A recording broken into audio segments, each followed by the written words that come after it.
Are you a busy woman who at times struggles with reducing your daily stress? Do you know that you need to slow down but do not know how? If you're looking at reducing your daily stress, you're in the right place. My name is Denise Eckert, and I welcome you to the Calm Your Daily Stress podcast. I just love interviewing guests so they can share their stress-reducing tips and techniques with you. Now, if you find this podcast helpful, please share it with someone who struggles with stress, because lowering our stress will make us a better person, a happier partner, mom, friend, neighbor, etc. And the best part is happiness is contagious. Enjoy this episode. I'm Denise Eckert from the Relaxation Lounge, and I love coming on here and having guests so they can share different techniques and different ideas to lower the stress in your life.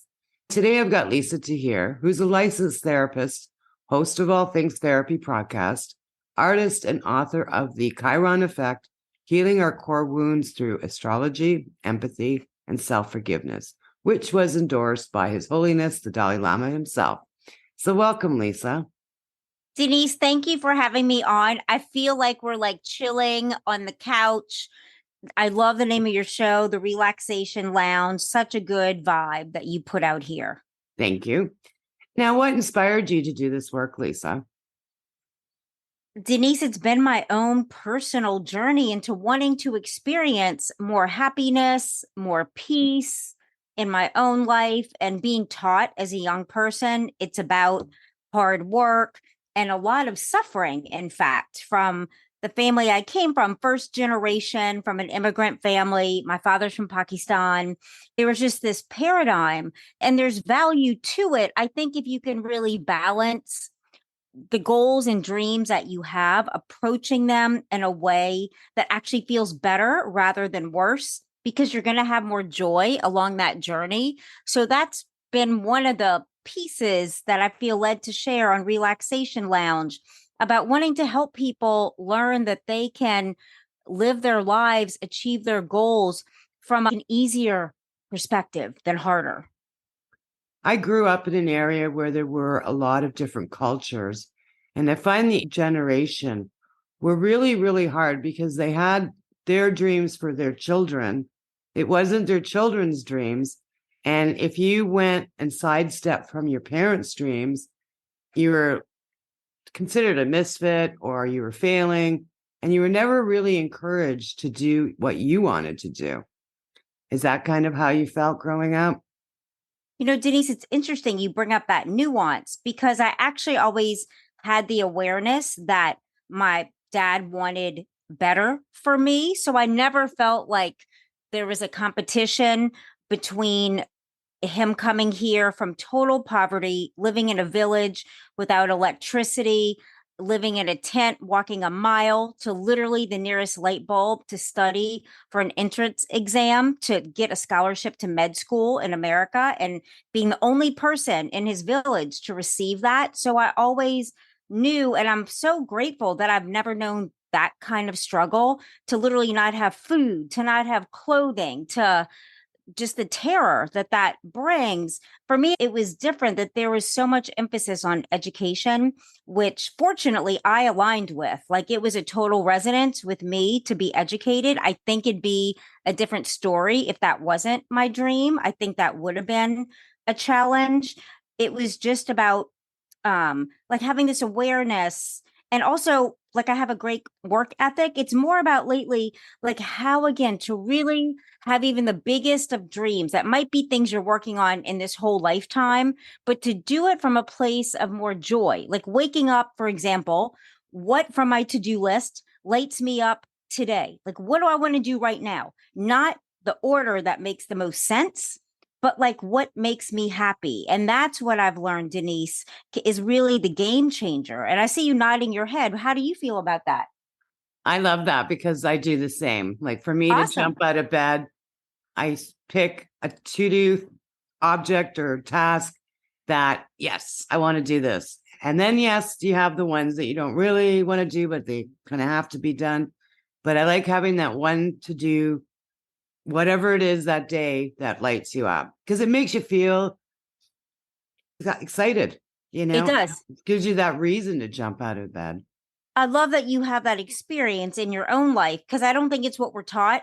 And it works so well because when you start with what lights you up to do, the other things just feel easier. Like for me, doing my taxes, it's never something I don't know that any of us are like, oh my God, I'm so excited that I get to do my taxes this year. But when I start with the things that light me up, somehow I sat down to add up those receipts and I did it faster and it was done surprisingly earlier in the year than I've ever done this year. And it's because I've really let myself start as you do, like what makes me happy to begin with. And it really creates a different way of approaching all the tasks in your life, all of them. What is the Chiron, or who is the Chiron? Chiron is a minor planet and comet in astronomy that orbits the planets of Saturn and Uranus. Why is that important? What does that mean? Well, when Chiron was discovered in the 70s, the astronomer that discovered Chiron named him after the Greek centaur Chiron, a mythological figure who taught medicine and botany and pharmacy. And we actually have a reference of Chiron in our daily lives. When you go to the doctor and you see the staff of medicine, the staff with the two snakes intertwined, Chiron actually gave that to Asclepius, the founding father of medicine, whom he tutored. And I thought that was just a cool reference as I kind of went down the rabbit hole of what is this Chiron thing about. And Chiron, Carl Jung spoke about Chiron as the wounded healer archetype, meaning that the things in our lives that we feel like have been the most painful actually are the greatest teacher. It's through what we've lived that we really have the deepest understanding of and can help others with. Once I've learned, we actually forgive ourselves for those shortcomings, we might call it vulnerabilities. It could look like a lack in confidence. It could look like being really successful outwardly, but inwardly you feel like you're just never good enough, like nothing's good enough. And you're endlessly pursuing awards and successes, but you just never feel good. And we see this with a lot of high performance, even millionaires, owners of companies. I think Mr. Kodak, like a billionaire who took his life because of never feeling good enough. So this really is important to understand. And it's sourced through the astrological placement of Chiron in your birth chart. Like, what's your sign, Denise? Which I'm a Taurus. so you're a Taurus, and that's what people are most familiar with. So Chiron is different than that sun sign that you know off the cuff. Chiron is found through entering your date of birth, your place of birth, and if you have it, your time of birth, either in my plugin that I have through my book or any other astrological website. And it generates a Chiron placement in a sign, like in the sign, for instance, of Aries, which speaks to this core wounding or vulnerability in your sense of your value and worth, of people pleasing is what this causes in your life, sourcing love through a lot of hard work versus allowing people to come to you and love you without you really doing anything, just because you're here. Yeah. Because I've had different things on here like human design. And Yeah. yeah, I'd like to get into this a little bit more if we can, just to Yeah. introduce people to it. Sure. And any particular aspects like that you think would be helpful? How do they find out what their new sign is and what the signs, mean? Like, Sure. because I know with Enneagram, you have your thing, Yeah. your body.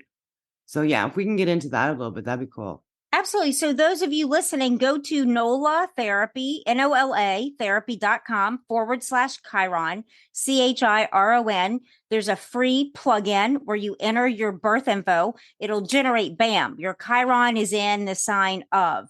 And for example, if your Chiron is in Taurus, which again is different than you being a Taurus, it's not going to be the same. It speaks to this area of vulnerability by neglect. And this could have looked like you had a parent or caretaker with an addiction, and their addiction was their primary relationship. So they neglected your emotional needs. For example, like you might have had a roof over your head, but you were really left alone because they were out at the bar, which a lot of the cases of clients I've worked with Chiron and Taurus, there could also be sexual abuse and emotional abuse in this placement of Chiron.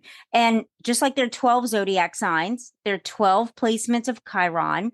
Chiron in the sign of Cancer, for example, is a core wounding by abandonment, where you might have been abandoned somehow in your upbringing. And all of these placements lead to decisions that we made about ourselves, about our needs being important or not. And we might find ourselves in an abusive relationship later in our life because we didn't learn that we had value and worth.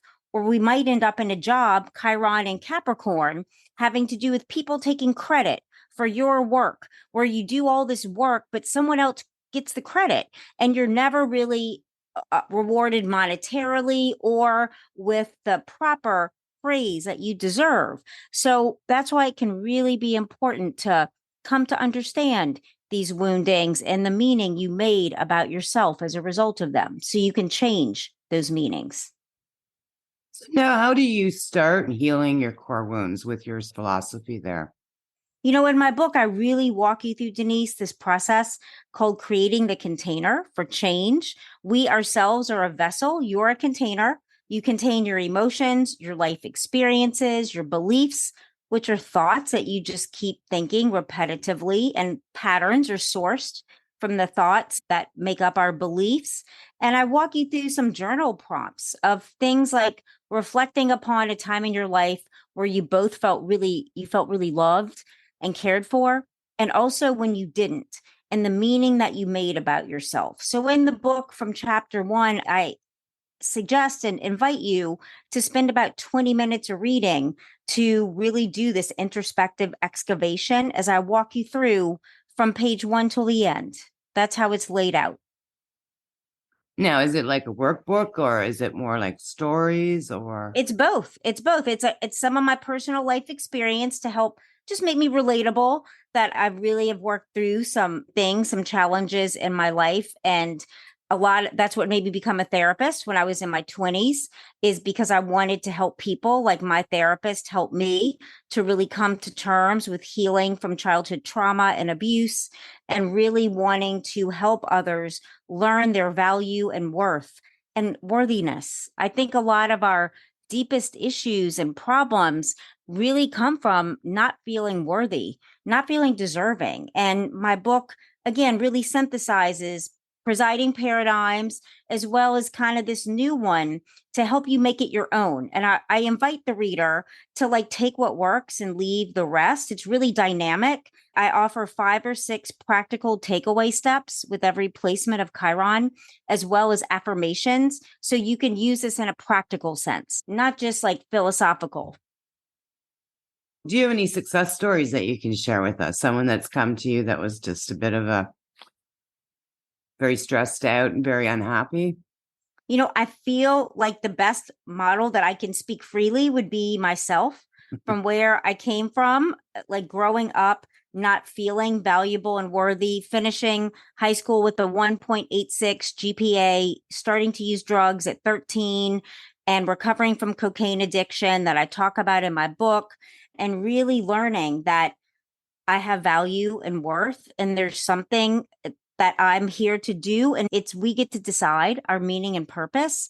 And I love helping people, Denise. I love seeing people light up and have these aha moments around something they experienced when they were younger. And they really believe like something's wrong with me. So many people come into therapy. I've been a therapist like 25 years. People come in, they're like, I don't know what's wrong with me. And I just stop them there. I'm like, you know what? I bet there's nothing wrong with you. Let me hear more about that situation and what was wrong about the situation. Because often, especially when there's trauma, when there's something unexplainable that's painful, there's an element that doesn't make sense. And we take it on to mean that it's us that's wrong. And it's not. It's really coming into alignment with feeling upset about painful things, death, disappointments, breakups, abandonments. That's healthy and natural. If you didn't feel something, there would be something wrong with you. You'd be on the spectrum of something. And so, really, it's about soothing this sense of wrongness and really stepping into a rightness and how you've been trying to protect yourself you've been trying to avoid pain, and how we can find new coping mechanisms so you can actually stop hiding and being more of your authentic self and be seen and heard and feel so lit up as a result. I love that. With the work I do, I hear that all the time too. It's just that people try to put themselves in someone else's box and it just doesn't work. And Yeah. I have a personal question. Like, how old were you when you started turning your life around? Well, I started therapy when I was 21 and now I'm 51. And I really feel, Denise, like it's been this 30-year journey. I wrote my book in my 40s. And that's when I really started to make the turn around. And even in therapy, Denise, feeling really disenchanted with the model of continually going back to the painful old story. Some of that is absolutely necessary to heal that inner child. And then at some point, it's really about what's the story you want to live into? Who do you want to become? And like, how can you do that each day, even in your emotions through visualization? And what patterns might you have to change? Maybe I don't text that person anymore. Maybe I don't go to those kind of events anymore. Maybe I go to new people, places, and things that reflect kind of where I want to go. And it's through these gradual baby steps that feel both exciting and comfortable, mixed with like a little anxiety, because it's like, oh, like that's like, okay, there's like bigger shoes than what I'm used to wearing, but you also are like excited about it. That's really like the sweet spot, I think, to start to move into. So I feel like my whole life has prepared me for this, Denise. I love How would that. you answer that for yourself? I love how you're creating that new identity, but you're doing it on a slower basis, not to just do all this change in your life because we don't like change and we'll end up not doing anything. But I like doing the slow. Thank you. Thank you. It's manageable that way. And I think we can allow that in our lives. Absolutely. Yeah. If you're not happy with this or this always triggers you, well, then do this instead. That's very wise information, Lisa. Thank you. So we're going to start wrapping this up. Yeah. So you do have your book out there. So where Yeah. can people purchase this book? It's available in Barnes and Noble brick and mortar stores, on Amazon, even Walmart.com. And if you have a favorite local bookstore, because I love supporting local brick and mortars, just bring in the Chiron Effect. If you go to my website and click the button, order my book, there's an ISBN number on the back, and your local bookstore can just order it for you. So a lot of people, like I have favorite local bookstores in New Orleans and Los Angeles. So definitely go in. And then that way my book is in a local store, which makes me so happy. So just Google my name, Lisa Tahir, the Chiron Effect, and go from there. Wonderful. So what are your words of wisdom that you'd like to leave with the audience today? Denise, as we're sitting here together, I really love the new moon. I love new moons because they're about new beginnings. And I feel like, and this has been again, like progressively actioned in my thoughts, like really feeling that each day is new. My life can be new and I don't have to keep looking backwards. So I just encourage you all listening, if you can close your eyes for a moment, imagine some of the new things you want to experience and even jot them down, notes on your phone, somewhere on paper, all the delightful things you want to live, be, and do. And just like every day, try to feel into that for a few seconds and see what happens in your life, to really set intentions that life creates the environments for these desires and dreams to come true in your life, and see what happens. Lovely. So if you're listening or watching, I will be putting Lisa's links anywhere you're listening or watching. And if you have any questions, please feel free to reach out to Lisa. And thank you so much for your time today. Amazing information. Opened my eyes to a whole new dimension, actually. So Thank you for having me, Denise. Your energy's lovely. thank you. Well, thank you for listening, and I'll see you in the next podcast. Thank you for listening to the Calm Your Daily Stress podcast. Have you ever wondered what your stress personality is? Are you a self-care goddess or a burnout queen? Well, you can find out by taking my free quiz You just need to go to www.stressquiz.info to find out where you rank. Sending you love and peace, and I'll see you in the next episode.